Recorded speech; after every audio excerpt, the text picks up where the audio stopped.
If the typical person's grocery basket costs $30 to $40 a week more than it did, look at the price of coffee, look at the price of hamburger. If you're spending $30 or $40 more a week to feed your family, the president suffers for that, whether it's just or whether it's unjust. And in this case, it's super just. The president deliberately made the price of coffee go up, deliberately made the price of hamburger go up, deliberately made the price of Christmas decorations go up, deliberately made the price of Halloween costumes go up. He did all of that on purpose. He was warned that his policies would do it. He wanted to do it. He wants to move the burden of taxation from those best able to pay to those least able to pay. That's the whole point of a tariff, is you soak the people least able to pay. $30 billion a month in August, more in September. We have seen in Congress in the last few weeks, sometimes cracks in the pro-Trump facade, the support Yeah. facade. Certainly when it comes to the Epstein documents, we've Yeah. seen Republicans stand up and say, we want more. And just the hearings about RFK Jr. and the CDC in Yeah. the last day or so have been troubling to Republicans as well. Is there any critical mass in Congress that is looking at these First Amendment threats and saying, maybe we ought to say something about this too? I think the fact that is most moving Republicans is the consequences of the Trump economic policy. Trump, in his first administration, in the first 3 years, was not that successful in implementing his crazy economic ideas about disrupting trade patterns. He did do some tariffs in 2018, and they had negative consequences. The stock market was affected. But mostly he was not able to muck up the economy too much in the first 3 years of his first administration. Then came the calamity of COVID, which Trump made so much worse. But this second administration, he has begun from the beginning, waging war on global commerce, imposing heavy taxes on Americans. To give you an idea of how onerous these Trump tariffs are, have you heard of this concept, no tax on tips? Yes. Okay, you've heard a lot about it. It's basically a malarkey. I mean, it's a scam because it only applies to some tips and it expires in 2028. But the total cost to the Treasury of that gimmick is, over the period from the time that the bill goes into effect till the end of 2028, so that's 3+ years. That is how $30 billion is how much money the Trump tariffs extracted from everyday Americans just in the month of August. Hmm.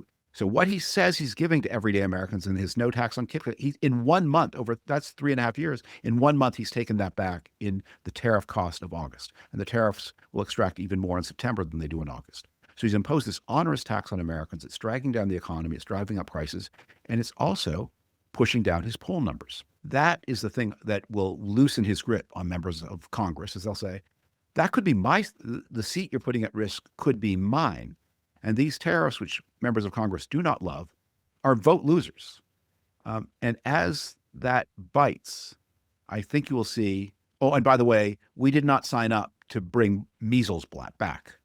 The idea that this is going to be a major initiative of the Trump, more measles, more diphtheria, more cholera, more bubonic plague. We didn't think we were for that, but that's what Bobby Kennedy wants. Hi, I'm Pat Morrison, one of the hosts of America at a Crossroads. If you like this video, don't just watch. Head over to our website where you can subscribe for early access to new programs, see our upcoming schedules, and connect directly with our guests in our weekly live streams. Thank you for watching. Are voters going to make the connection between the White House policies, the CDC policies, the inflation and the tariff policies, where Trump keeps saying this is all going to be to the benefit of Americans? Are they going to connect their own individual economic circumstances to the White House policies? One of the weirdnesses about politics is presidents are held to account for things that aren't really their fault. It wasn't, if prices go up, the president gets punished, whether or not the president had anything to do with it.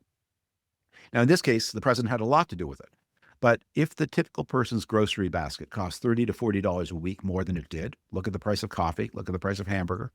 If you're spending $30 or $40 more a week to feed your family, the president suffers for that, whether it's just or whether it's unjust. And in this case, it's super just. The president deliberately made the price of coffee go up, deliberately made the price of hamburger go up, deliberately made the price of Christmas decorations go up, deliberately made the price of Halloween costumes go up. He did all of that on purpose. He was warned that his policies would do it. He wanted to do it. He wants to move the burden of taxation from those best able to pay to those least able to pay. That's the whole point of a tariff, is you soak the people least able to pay. $30 billion a month in August, more in September. Thank you all for watching. We hope you will be back on Thursday at 5 p.m. Pacific time when the new chancellor of UCLA, Julio Frank, is here talking about can America's universities survive the current assault? There's momentum gathering on both sides of that, and you'll want to listen to that and hear what it is that our American educational institutions are facing and what their counter arguments are. Thank you so much for joining us and for supporting us. Go to the website. You can find out more information on how to do so and on our upcoming programs.